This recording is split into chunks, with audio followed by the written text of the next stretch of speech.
In this section, we are going to be talking about fulfilling the event. What are the different things you want to be covering? How do you serve your audience at the highest level?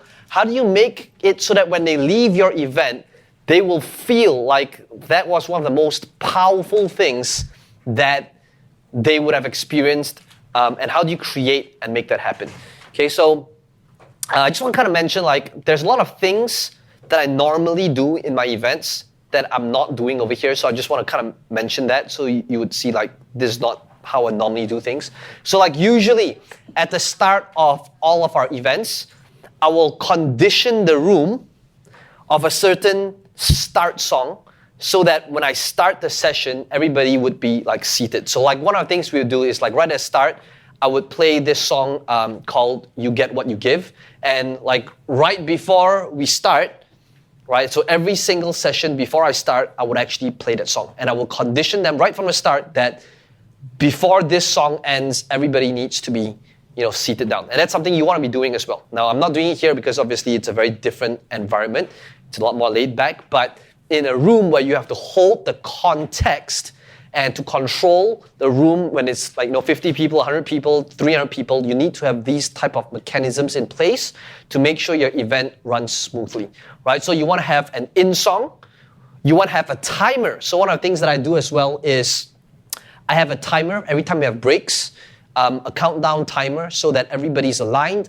When they come back into the room, we begin with no delays, right? So I just want to put it out there because that's something I feel is super crucial if you want an event that runs smoothly.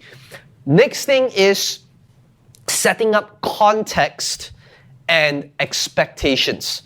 So one of the things that I do all the time is this.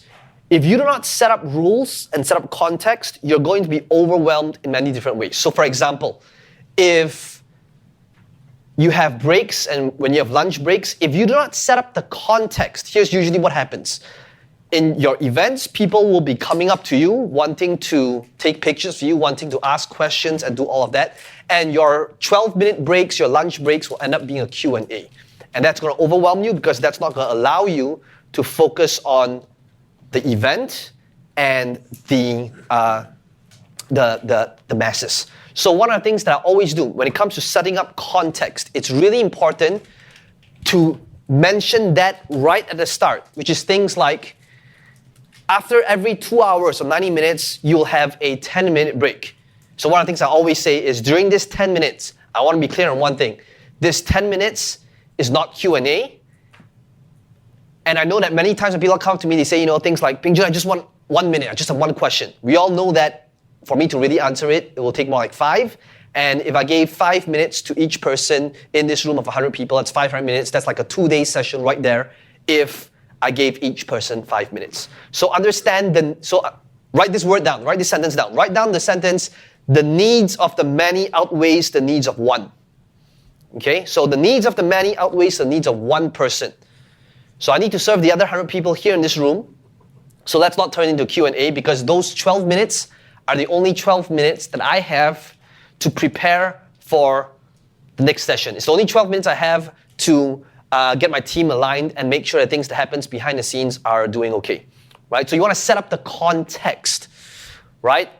Another thing that you want to make sure is punctuality. So like another thing I always say is, in order for this event to run smoothly, there are a few ground rules that I need to have in place. Number one would be the use of mobile phones, right? Please have them on silent because, I get distracted really easily and that would be very distracting to other people around you. Same thing, you want to lay rules on when it comes to being punctual, whether it's back from a break, whether it's back from lunch. So you want to mention all these things at the start so that now you're creating the context of your event, okay? Because if you don't enforce those rules at the start. Now, doing an event of 10 people, 20 people, without having those things in place, you might be able to pull it off. But when you have, events of 100 people, 200 people, and if you don't have those things in place, you will get overwhelmed, right? So context. Now, this event, again, I've not enforced it because it's a different setting altogether, but this is definitely something you need to have in place when you're doing your own events. Okay, so let's talk about fulfilling the event. Let's begin with messaging. I believe that the most important thing in order to serve your audience at a much higher level is to think about the messaging when it comes to delivering your event. If you take a look at all of the different thought leaders in the world, the one thing you'll notice that they're very clear about is their messaging and how they tell the same stories over and over and over and over and over again. Right? Tony Robbins, whether you read his book or attend his Date with Destiny, he'll always talk about the story of how he was living in New York when he had no money and he would be washing his dishes in his bathtub. Right? He will always tell that story over and over again. You take a look at every single thought leader that's good at what they do, the one thing they're good at is in their messaging. So the first thing I want to begin this session with is to talk about and be clear about the messaging that you put out there for your audience in order to serve them at a much higher level. Okay, so I believe that when it comes to our journey, the one thing when it comes to messaging that we want to be clear about is to talk about what we did and our journey to go from here to here. Okay? And in order for this to happen, I believe that it comes down to 4 main things. How many things? 4. Right, 4 things. Okay, just sidebar. What did I just do? I asked a question and I insisted for an answer. Now, this is important to change somebody's state. So one of the things you'll notice that I do is whenever I ask a question and I get people to raise their hands, I will raise my hand as well so that people are able to mirror me. Because when I get somebody to raise their hand, it changes their state.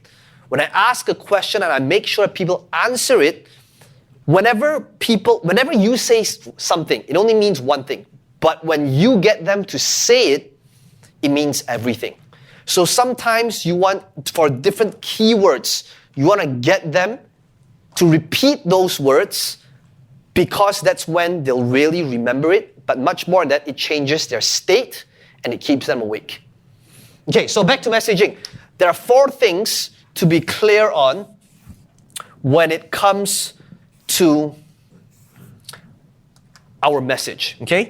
The first one is whenever we are sharing our story, the first thing we want to talk about is the successes, which is something many marketers do all the time, right? They talk about how great they are, the achievements they've had, and which is very important because if you didn't earn the right and get the credibility, then, and if you just went in straight in your content, then a question that's constantly lingering in your mind is, why should I listen to you? Who are you to tell me what to do?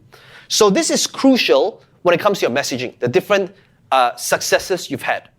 But at the same time, when it comes to messaging, I've also mentioned this earlier today, is to be able to share the struggles.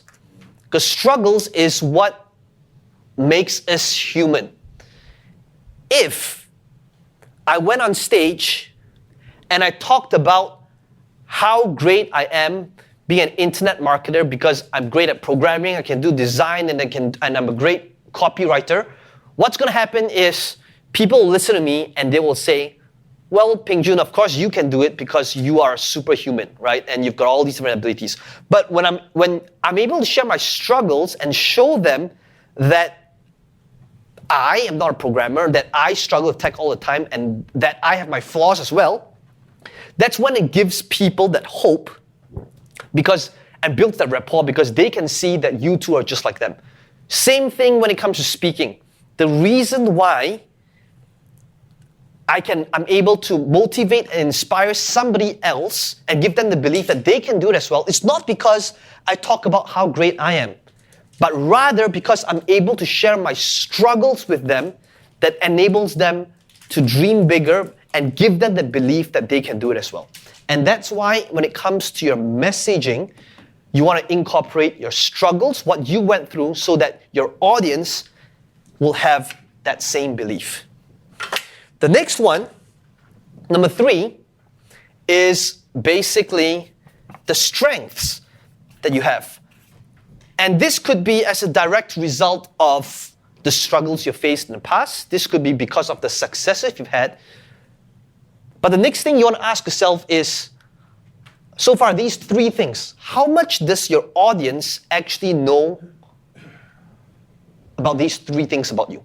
Like, how much have you shared in your social media, in your videos, on Facebook, in your emails, in your live events?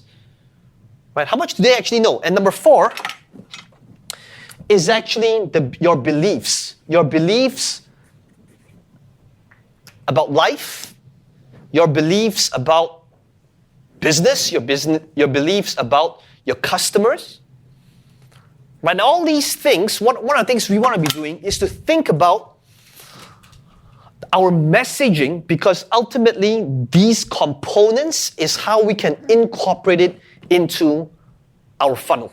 Whether it's through a Facebook video, whether it's through YouTube, whether it's through email.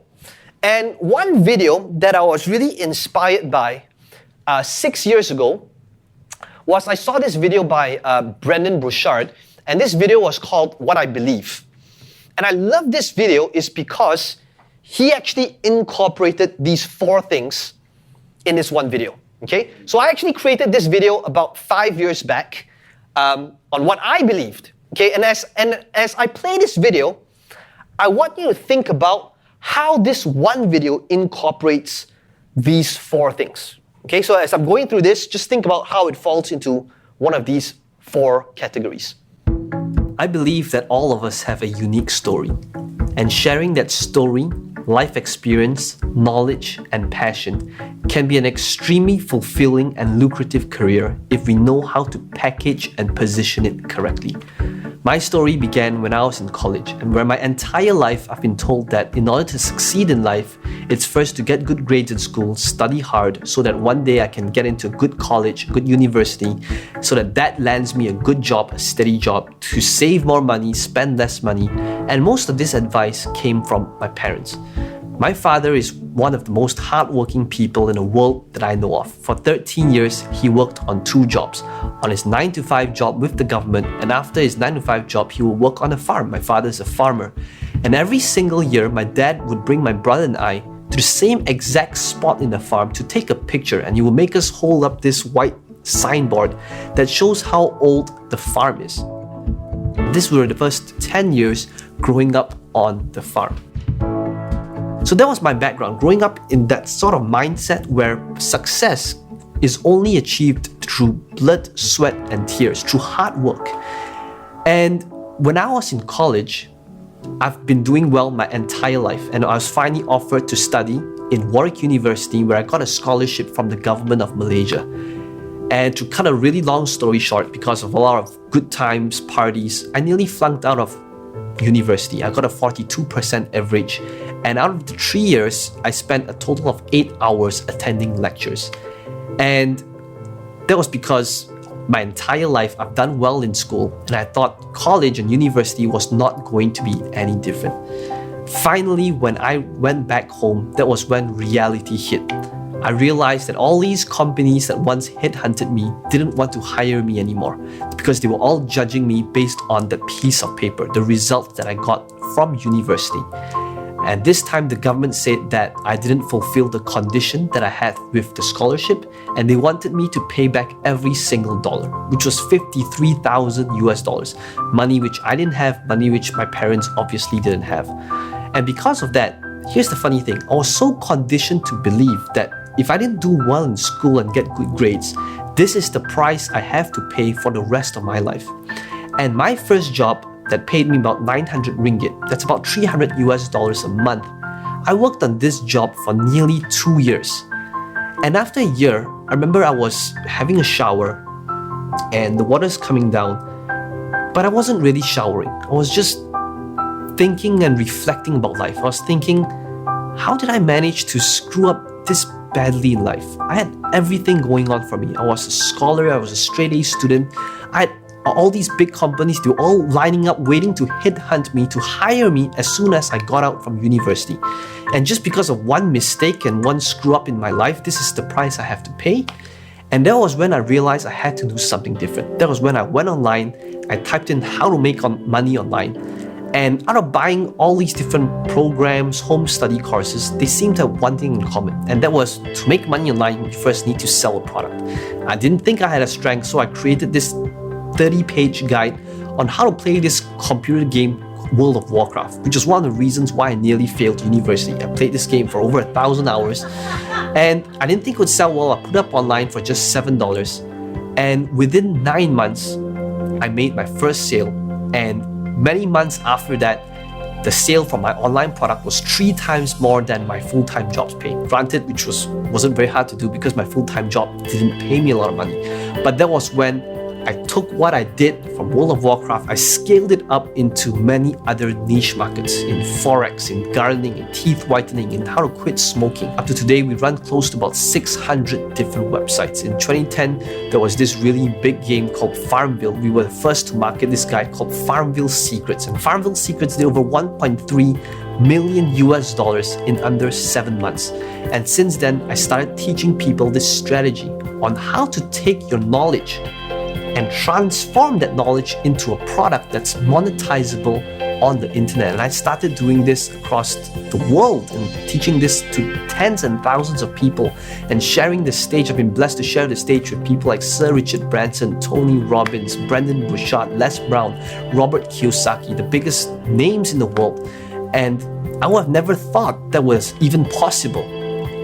I believe that our past struggles, failures, and circumstances does not dictate what the future holds for us. Because when life knocks you down, have the courage to stand back up. Because if you can stand back up, you can start dreaming again. If I were to look back at my life right now, I realize that I would have 2 very different lives. In a parallel universe, there would be the life that I'm living right now and the life where everything was on track, where I was supposed to do what I was supposed to do, which was to get good grades, fulfill the condition of my scholarship, work in a really good company, a big company. And I realized that if all of that happened, I would have never been able to do what I'm doing today. So in other words, looking back, I would have never traded my darkest moments, the lowest points in my life, for anything else, because those were life's biggest lessons. And what if the biggest problems in our life were really a gift? And I know that sometimes people might hate me for saying this, but I'd like you to think about how has the biggest problems in your life shaped you to who you are today? How has it enabled you to become a bigger person, a better person, a wiser person? Maybe it taught you to appreciate health more.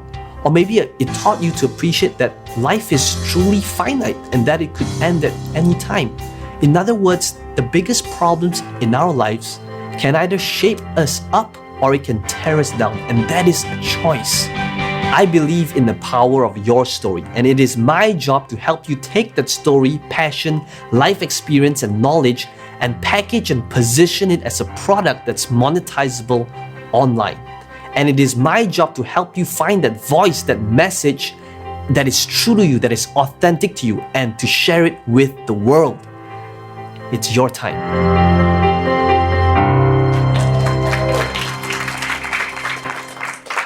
So this video here, I actually used it for many, many years. This was the cover on my YouTube. This was one of the first videos we would send people to as part of the onboarding process whenever they opt in. And the question is, just think about, like, this video is like 4 minutes long, but in 4 minutes, I allowed somebody to come into my world where I shared these 4 things, right? Comes back to the messaging. So this is like an onboarding process. And again, the question is, how much of these things have you shared with your audience? Whether it's through your autoresponder emails, whether it's through your events, whether it's through your sales funnels, right? Because these 4 things are the only 4 things that really matters when it comes down to your messaging. Okay, so before I move on to the next step, here's the next thing I like to quickly do, okay? I would like you to just get a partner. And since it's after lunch, I just want us to move a little bit. I would like you to just get a new partner right now. And just, rather than writing it down, just share with your partner successes, struggles, strengths, and beliefs that you can be incorporating as part of your messaging so that you'll have a much more powerful story that will allow your audience to really understand where you come from, your world, your successes, your struggles, your failures, and all of that, so that you'll be able to build a much stronger rapport with them. Okay, let's take 4 minutes to do this, and then we'll move on to the next step. Let's do a walkabout, get a new partner, 4 minutes.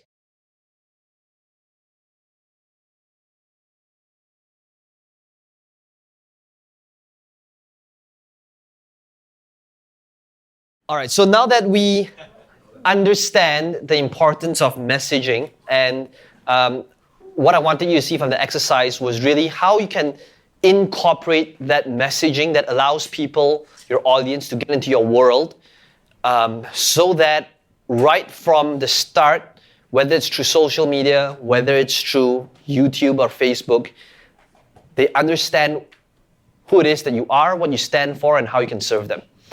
So the next question is, how do you actually serve them at the highest level? Like, when people come to your events, and it's one of the most common questions that I get is like, how do you decide what to teach them that will really serve them at the highest level? Now, most of the time, people think it's about the strategies, it's about the tactics, it's about the how, it's about the steps. And while that is important, something we got to really understand is the reason why your audience is not getting the results they say they want to get yet is not necessarily because of the steps. An example that I like to use all the time is this. Think about the example of fitness and being healthy. Pretty much everybody in the world would want to be fit, healthy, and look good naked. Right? That's something everybody wants.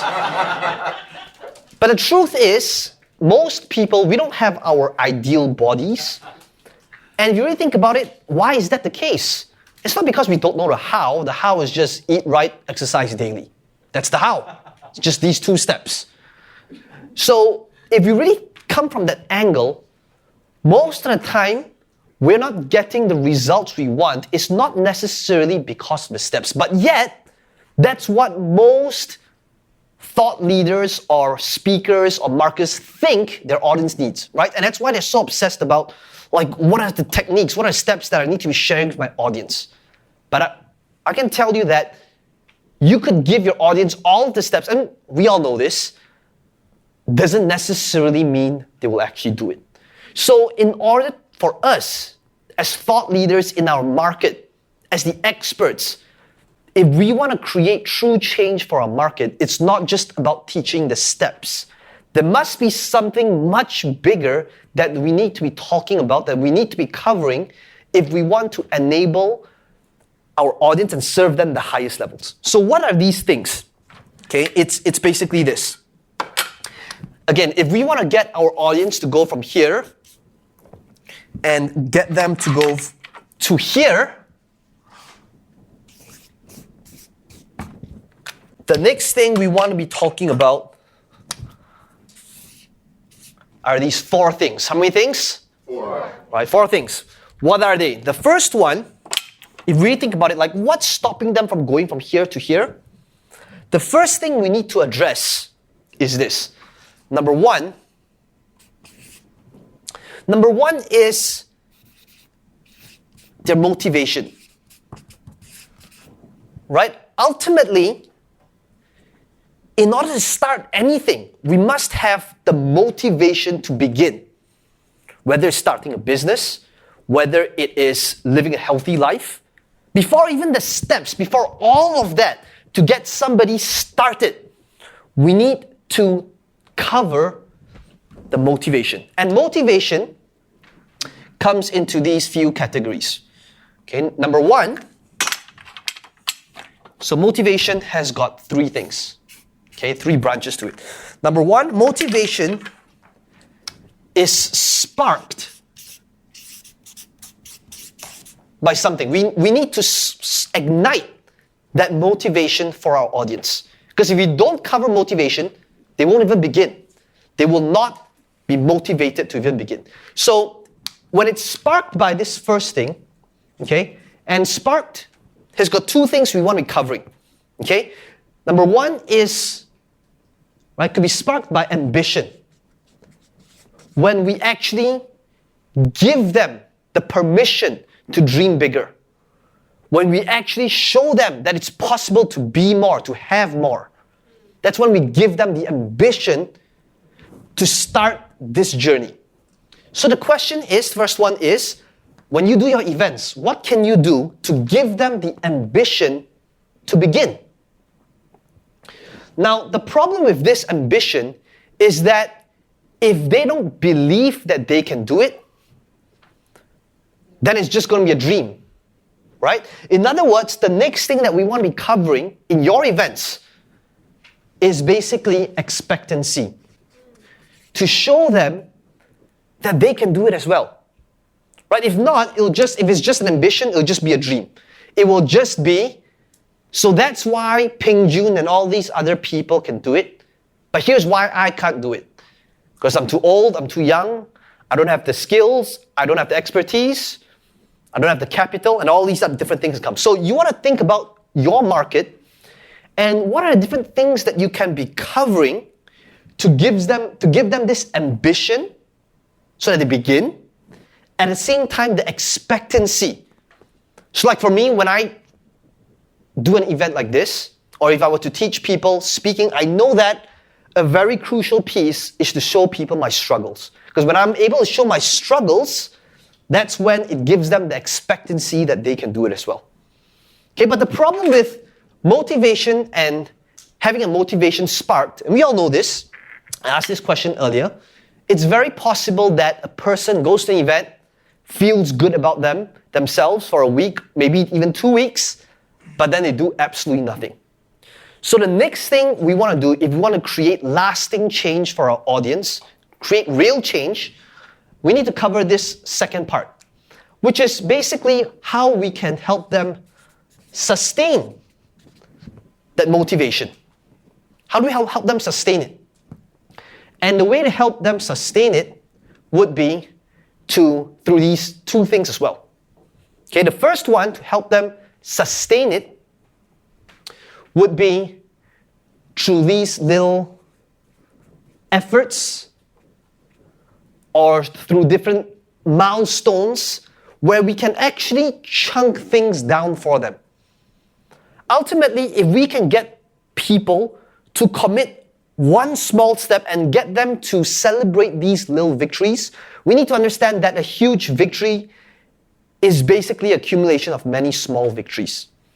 And if we can help our audience take a huge milestone and chunk it down for them so that they're able to see these small milestones along the way and celebrate these small achievements along the way, that is when they will be less and less likely to quit if we're able to sustain their motivation through little bite-sized effort along the way. So next question I want you to start thinking about is, how can you incorporate this slice into your trainings, into your events? So like we look at what Russell has done so well in, for example, his 2 Comma Club X coaching, is the latest addition that he did is he realized that, like he mentioned, there's so much information, so much good stuff out there, but the problem in today's world is not lack of information. Is that the problem is there's too much information. So he talks about this insight, right? It's about giving them the next thing that they need to do. So what he did, the latest addition, the latest change he's done, is he put out a roadmap so that it's in these bite-sized pieces so that people can celebrate the little victories along the way. And that's what you want to be doing if you want to sustain their motivational levels. Okay? The next one, how do we sustain the motivational levels? It would be through the environment. Right? We all hear this all the time that, we are the top, our result is, the top 5 people we mix with in our lives. So the next question we want to think about is, if you want to help them sustain the motivation levels, what can we do as part of our events to put them in a surrounding and help them create an environment? You might have heard of this, the saying that it's way easier to control our environment than to control our willpower, right? To eat right, it will be a whole lot easier to not buy junk food than to buy the junk food and give ourselves the willpower of, I must not eat junk food. So the question is, how can we adopt the same thing for our audience? How can we create an environment for them so that they're able to sustain that motivation? Okay, and finally, if we want to help create lasting change, the question is, how can we help them amplify their motivational levels?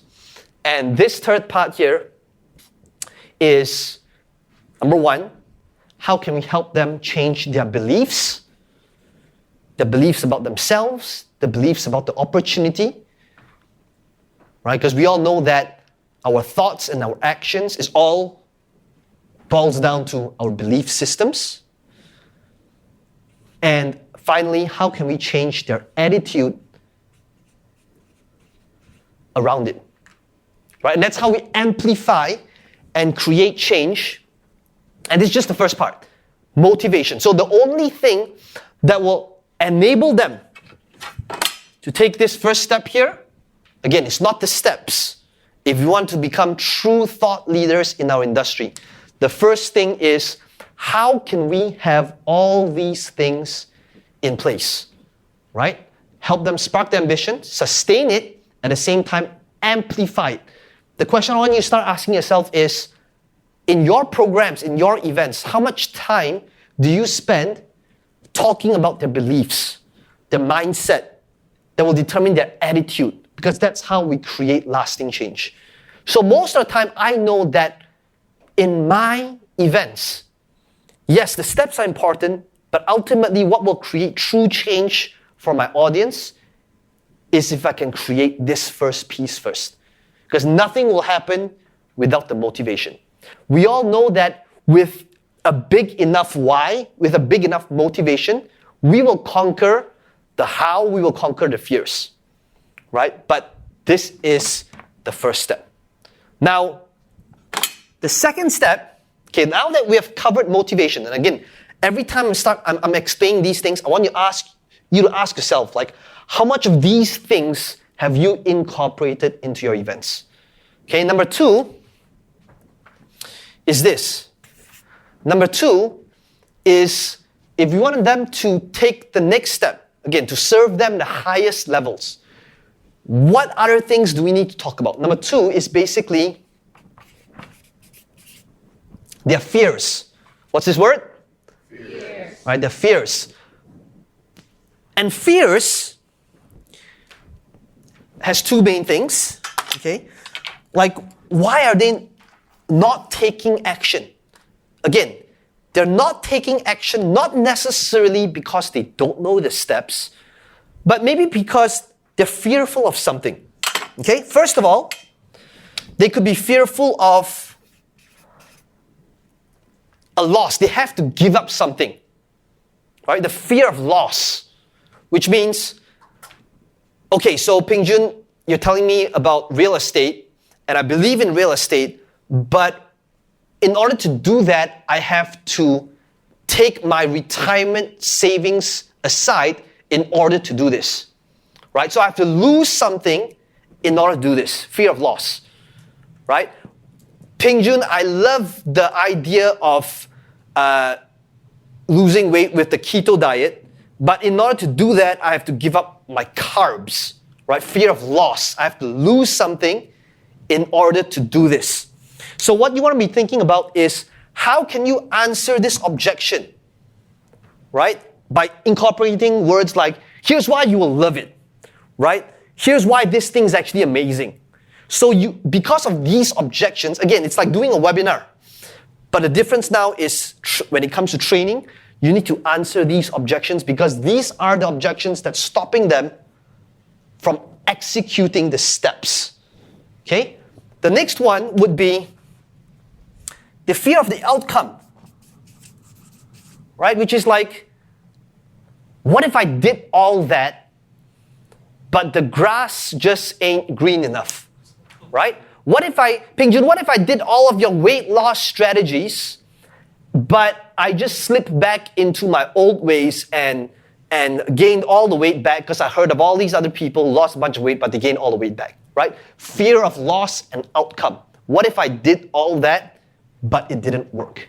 So the question I want you to ask yourself again is, in your events, in your programs, in your training, how much of these things have you actually covered?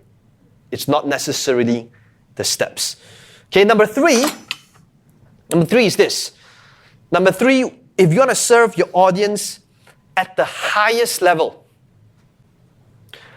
other than these two things, what do you think is so crucial for us to talk about when it comes to serving them at the highest level?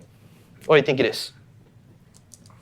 If it's not the motivation, if it's not the fears, what else? If it's not the steps, right? What do you think it is? To be thought leaders, what else do we need to be talking about in order to serve them at the highest level? Results. Okay, results is good, right? So we want to be able to show people results, and with results, that can give them the ambition, that can give them the expectancy, right? So results are good. It helps in this area. And to be a thought leader, right? What else other than motivation, other than fears? So results would definitely help in ambition, giving them the expectancy. But Trust. their needs, the trust, okay? Okay, great. Great answers. And number three, it's basically this. Okay, number three is basically choices. What's the word? Choices. If we want to be able to serve them the highest level, we need to show them how to think about things. Now, choices is easy when it's right and wrong. That's easy. But to be a thought leader, we need to think about what if it's both right and you can only choose one? Or worse, what if it's both wrong and you're forced to choose one? That's choices. So the question I want you to think about is, are you sharing with your audience the tough choices that they might have to make in that journey? Okay, so what are different type of choices? So for example, here's the thing. When you talk about choices, because it's subjective, and because it's a hard choice, you will usually cause a divide amongst your audience. Not everybody might agree with you because it's a tough choice. So let me give you an example. So let's say the choice between telling the truth and loyalty. Okay, so let's say, how many of you here have kids? Show of hands. Okay, nearly everyone. Okay, so this will be interesting. I'd like you to think that right now your kid is in school and your kid's best friend did something naughty in school. Okay? And I would like you to think, as a parent, which quality would you like to instill in your kid? Would you rather your kid tell the truth, tell the teacher the truth and what happened, and rat out on his best friend, his or her best friend? Or would you rather have your kid be loyal to the best friend, not tell the teacher, and not be a telltale? Which would you, and I want you to think of the answer in your mind right now. I want you to decide. Would you rather instill the quality of truth, or would you rather instill loyalty? Okay, so right now I want you to decide in your mind right now. Have all of you made a decision? You have to make a decision. Have you guys made a decision? Yep, okay. How many of you chose truth? Tell the truth. Raise your hand, up and high and proud. Okay, look around the room. This would be, okay, so this would be answer for truth. Okay, put your hands down. How many of you chose loyalty? Right, raise your hand. Right, up and high, look around the room again. This would be the answer. So this would be like 30%, 70%. So who's right, who's wrong? Hard to tell. They're both difficult decisions, right? So as a thought leader, we got to be able to teach our audience choices, tough choices. And sometimes it could be that they're both right, or sometimes they're both wrong, but you have to choose one. But that is what separates thought leaders from everybody else. The ability to teach our audience tough choices. Right? And you'll notice there'll always be divide. There'll always be a divide. So for example, choices. Let's say, let's take another one. Let's take short-term versus long-term. Right? And this is something in internet marketing, we will face all the time. Right? Somebody asks, should I do SEO for long-term or should I do Facebook for short-term? Right? Now, what if, let me just give an extreme example, okay, between short-term and long-term. Let's say right now you have a button. And if you press this button, okay, so right now I want you to imagine that right now, this is 2,000 years ago. Okay, so imagine we're 2,000 years ago, and now you're given this button. If you press this button, everybody dies, but we will have progress when it comes to our technology, science, medicine. That's our first choice. Second choice is you don't press the button, nobody dies, but there will never be progress when it comes to science, technology, medicine, or anything like that. Okay? The question is, will you press this button? Short-term versus long-term. I want you to think of a decision right now. Have you guys got a decision? It's tough, right? How many of you would press the button? Show of hands. So everyone dies? Everybody dies. Including the person pressing the button. Okay, raise your hand if you press the button. Okay. So, okay, how many of you would not press the button? Okay, thank you. So that's like just the four crazy people here in this room, right? But if you really think about it, again, there's no judgment, no right or wrong, but if you really think about it, that's how visionaries behave. I mean, if you really take a look at what visionaries think, sometimes we think these villains, right, are these bad people, but now that you're living in the world today, aren't you glad that somebody pushed the button 2,000 years ago? Right? I mean, if you come from that angle. So, and that's just an example. I mean, it's a pretty crazy example, right? But it's just to show you, like, to become a thought leader, and if you talk about choices, you will usually have about half of the rest of the world disagreeing with you. And the question I want you to ask yourself is, can you be brave enough to stand your ground, to maintain your beliefs, even though you'll have the other half of the world disagreeing with you and criticizing you? That's the question. The question is, can you be brave enough not to give a fuck? Right? So turn to the person next to you, give the person a high five and say, I don't give a fuck.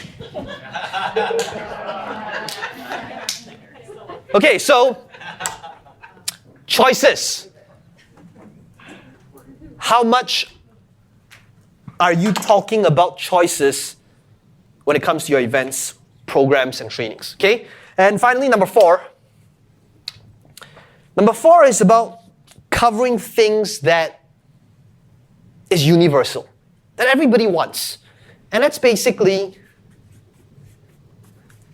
aspirations, right? Like love, unity, fairness.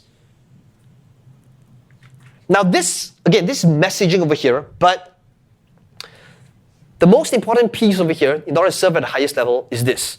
I want you to know that it's not about the steps. That's a summary of it all.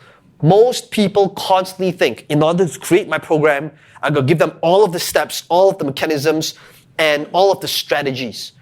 Failing to realize that the reason why their customers are not progressing and going towards where they want to be is because of these things here. So before I move on to the next step, here's what I'd like to do next. I would like you to quickly get a partner again and share with your partner how can you apply these different layers of content into your event so that you can actually serve your audience at a much higher level than just the steps. Why is it so crucial that you don't just cover steps? This is the final piece I want to share with you. It's this. If all you do is talk about steps, you end up being a commodity. You end up being replaced by Google. You're no different than a search engine, right? But if you cover these things, these are things that Google does not cover. And that's how you move away from being a commodity into a thought leader in your industry. Okay, so let me give you another 5 minutes, okay? So to really get clear on this, I'd like you to get a partner. Let's do another walk around for 5 minutes. Share with your partner how you can apply these things into your live events, into your messaging, and into your trainings. Please begin.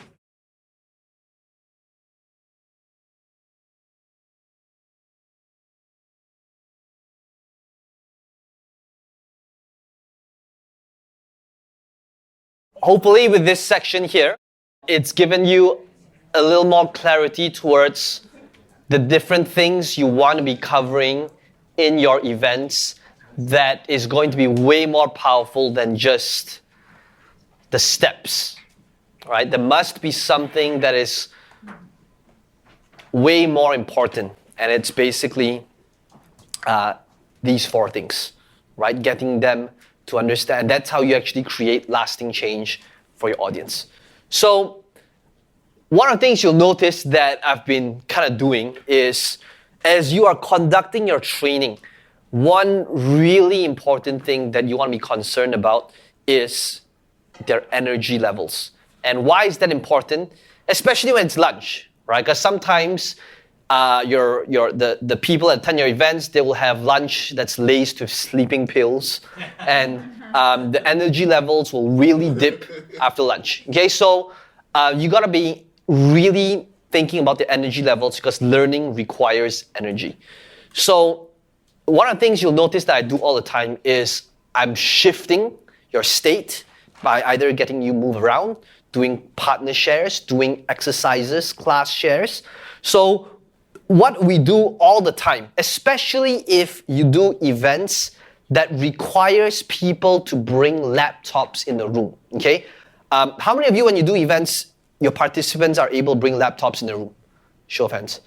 Okay, thank you. Now, I can tell you that after doing this for many years, we actually stopped doing it like 2 years ago, but bringing laptops in the room will significantly decrease the energy levels.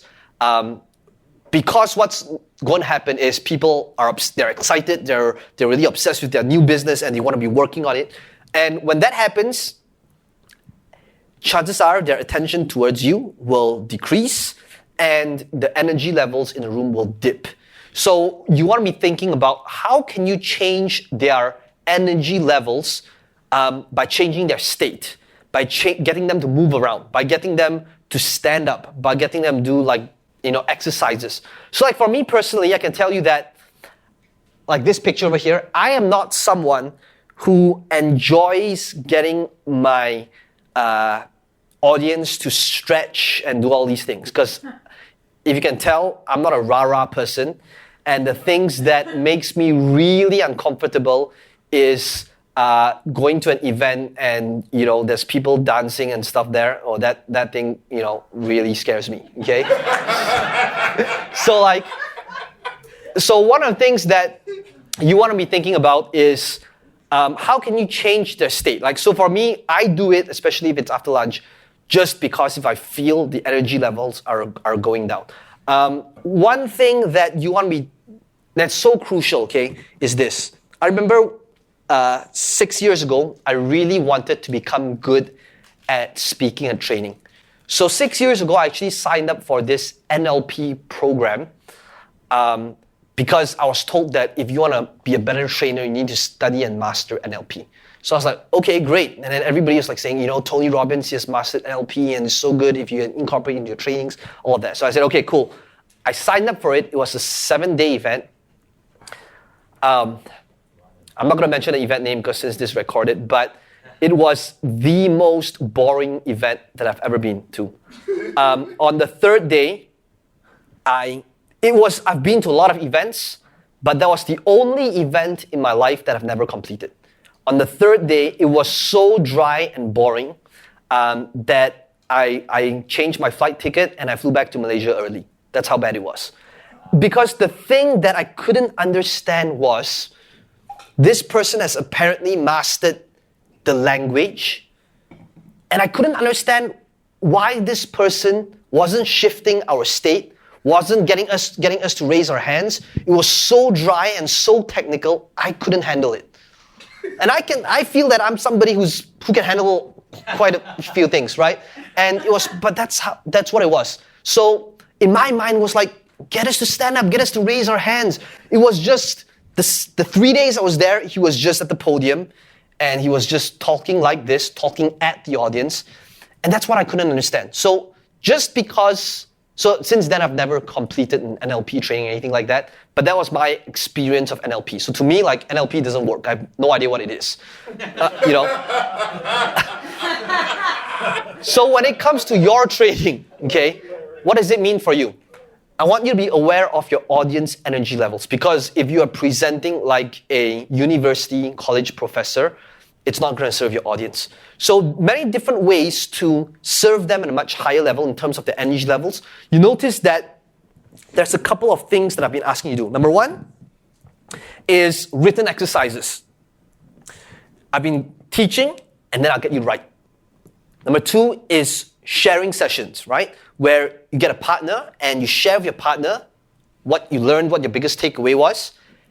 And the third method was a class share, right? Passing the mic around and sharing it to class. Now, these type of things might seem like a waste of time, but in fact, it's really not. And the reason why this is so crucial is because how many of you have been to an event where like the whole day is just the person speaking? Anyone been to an event like that? Medical school. Yeah, medical school, yeah. So like, it's horrible because it's a very painful process. And the thing is, we got to recognize that a person only really remembers and retains information most, not when there's input, but rather when there's output. So we got to make it actionable for them so that every time when we're teaching, there's output where they're writing it down, they're actionable items, and they can share with somebody else what they learned and what the biggest takeaway is. So if some of you could be concerned, like, if I did my event, how am I going to stretch it out to 2 days, 3 days? Look, I could have easily made this event into a 3-day event or 5-day event. How many of you would agree? Yes. Right? Yeah. All I did would be I would just pass the mic around, right? And let you guys do the work. But so accelerated learning is about getting them to participate in the written exercises, in the partner shares, and the class shares, because that's when they actually remember and retain information most, right? So this would be getting them to shift their state, stand up, doing all these different things. And you'll notice that when you guys were at funnel hacking, this is something that Tony Robbins does all the time, which is getting people to stand up. Now, when you get everyone to stand up, here's a couple of things, because a couple of things that actually happens.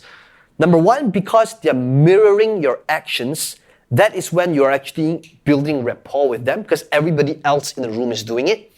And number two, other than changing their state and energy levels, which is the obvious one, what you're really doing as well is compliance. If you are in a room of 100 people or 1,000 people and you get 1,000 people to stand up, guess what? When you come to your upsell and you're asking them to stand up, do you think it becomes easier? Yes or no? Yes. Yeah, 100%, right? So getting people to stand up is not just a state change, but rather also compliance. It's building rapport, because again, if you can get them to say yes as much as possible right at the start, they're going to be more inclined to say yes towards the end. Okay, so you want to be thinking about energy levels. Now, the quickest way to change somebody's state, other than all these type of, physical state change, is a mental state change. And the best way for to execute a mental state change is by asking a question. So one of the things you might notice that I do all the time is I phrase a lot of my statements in the form of questions. How many of you would agree? Absolutely. Right? See what I just did there? Right? So one of the things you want to be doing, and T.R.F. Ecker calls this suggestology, which is try to change your statements into form of questions, right? So take a statement and change it into a question instead, right? With words like, how many of you would agree, right? And when you say how many of you, that's when you can raise your hand and get them to raise their hand, right? So think about different statements that you have all the time, because statements is when you're talking at the audience. However, if you're able to structure it into a form of a question instead, what does a question do? A question hooks the mind. Even if they can't ignore a question, and subconsciously we have to answer that question in our mind. So we become a lot more engaging if we can take our statements and structure it into questions instead. And this is something you want to be doing in your webinars. This is something you want to be doing in your presentations. And this is something you want to be doing in your live events as well, in order to create that mental state change so that you're constantly getting them to be hanging on your every word. Okay, so let's talk about seeding for upsells. When you are doing your event, again, this is about fulfilling the event, right? And upsells are step number 4. But what's really crucial on this step next is you want to be seeding for your upsells so that when you do your upsells, it becomes a whole lot easier. How do you do this? By introducing what your upsells are as part of your content as early as possible. So for example, if I am talking about building funnels, I will take every opportunity that I have to introduce my upsells and show them the funnels that I have as I am teaching. This way, I've already introduced the product.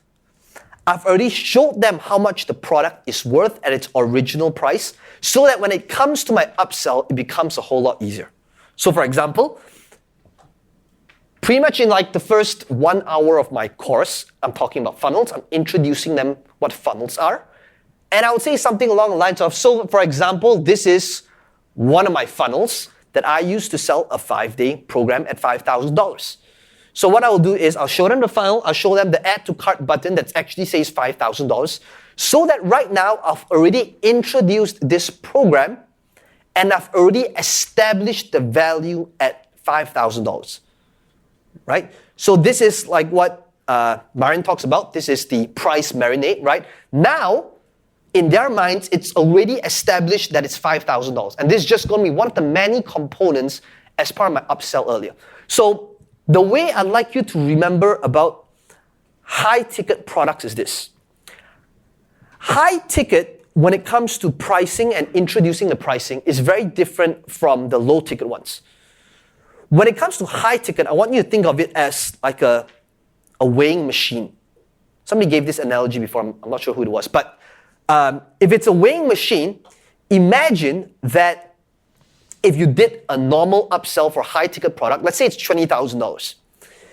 If you built up the value of this thing, and then you introduce $20,000, what's going to happen to this weighing scale? It's going to, $20,000, right?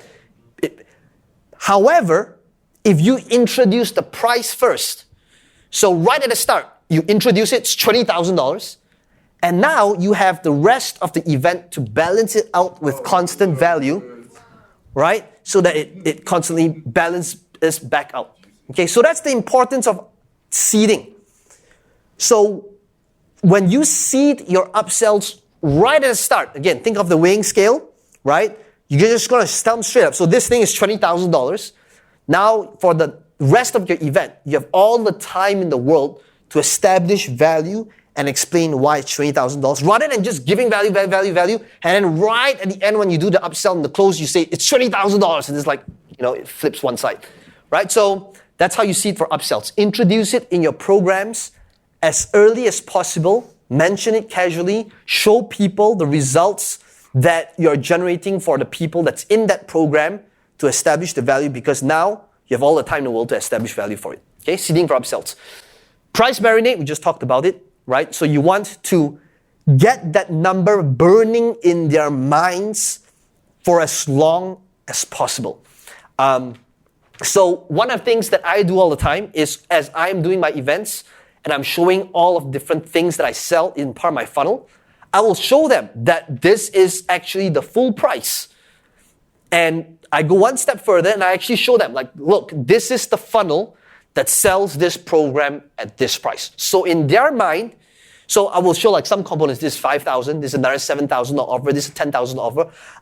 I'm already establishing the price points in their minds. So if I mention something as $10,000, for the next 2 days, they're constantly thinking about that $10,000 number or $30,000 number. And when I bring it down, it becomes a no-brainer, right? So that's when you want to establish the price way before. And you do that by seeding in advance. Okay, so PowerPoints versus flip charts. You notice that I've been using PowerPoints, I've been using flip charts. There's been many different school of thoughts when it comes to this. I believe that it's so crucial to be doing both. And the reason for that is if you are selling something, you absolutely need PowerPoint. It's because that's when you make it visual and people can relate. But flip charts is good for teaching. Flip charts is amazing for seeding and for the price marinade, right? So imagine if, let's say, I'm showing some coaching program, and I'll say like Peng Joon's coaching program, and I'll actually write it over here, right? So the coaching program, right? And then I show them the funnel. Like, so this is the funnel that sells the coaching program. This is the application. This is all the different pages. And as you can see, the checkout page over here is $10,000. So I'll put this $10,000 over here. And guess what? So I could be talking on PowerPoint next. And it could be the case that for the next 2 hours, they're just staring at this. Because this just left here, right? It's marinating. So you definitely want to have a mix of both, right? PowerPoints and flip charts to really get the most out of both methods. So topics to teach. Okay, we covered this earlier, but I just want to kind of summarize the topics to teach when it comes to your event. So it's ultimately understanding that there are different layers of content. Okay, so like at the lowest level over here, this is basically theory, right? This is stuff that it's like academics, right? This is stuff we learn in school and college, which I think has its role in society. But we all know that theory is like the lowest level, right? There's a ton of people that knows a lot of theory, but they're not getting results because that alone is not enough. So if we want to start creating change for our audience and serve them at a much higher level so that we don't become a commodity, so that we're not replaced by a search engine, then the next thing that we want to give them are the tactics, right? Where it's tactical. So this is where we show them the steps, the strategy, the mechanics, the know-how. We talked about this as well. Tactical alone, that's not enough to create change. There's a lot of people that might know the what and how to do it. Doesn't mean that they actually do it, because the next level over here, this is where we can create change, which is transformation. And transformation is, how do we create transformation? This is when we're able to create a new set of beliefs, a new set of, when we can change the attitude, right? That's how we can create transformation. And that's true, the stuff that we talked about earlier. It's not about the steps, which is tactical, maybe even theory, but that's how we create change. So if you really think about it, if you were to ask people who were at Funnel Hacking Live, like, what was your biggest takeaway? Or any event for that matter, I can guarantee you most of the time, it's never about this tactic they learn. If you ask people like, what did you like? What was your biggest takeaway from Peng Joon's presentation? It's not, well, most of the time, it's not going to be the steps on social media, but rather because they got a new belief that, wow, if somebody like Peng Joon can do it, I have no excuses. Right? That's how we can serve our audience at a much higher level that is beyond the tactics. Right? And at the highest level, this would be transcendence. This is like the universe and, I don't know, law of attraction and why we're here and that kind of stuff. Now, obviously, this level that's tough to achieve in an workshop setting, but that's the level at the highest level, right? So the way I like you to think about is how can we take our events and what it is that we do so that we're moving towards the transformation level, right? That's beyond tactics and theory, because ultimately that would be the highest level. If we can give our audience a new level of beliefs, that will make all of the difference, because that in turn will help them change their thought process and how they view the world and the business. That's how we create lasting change.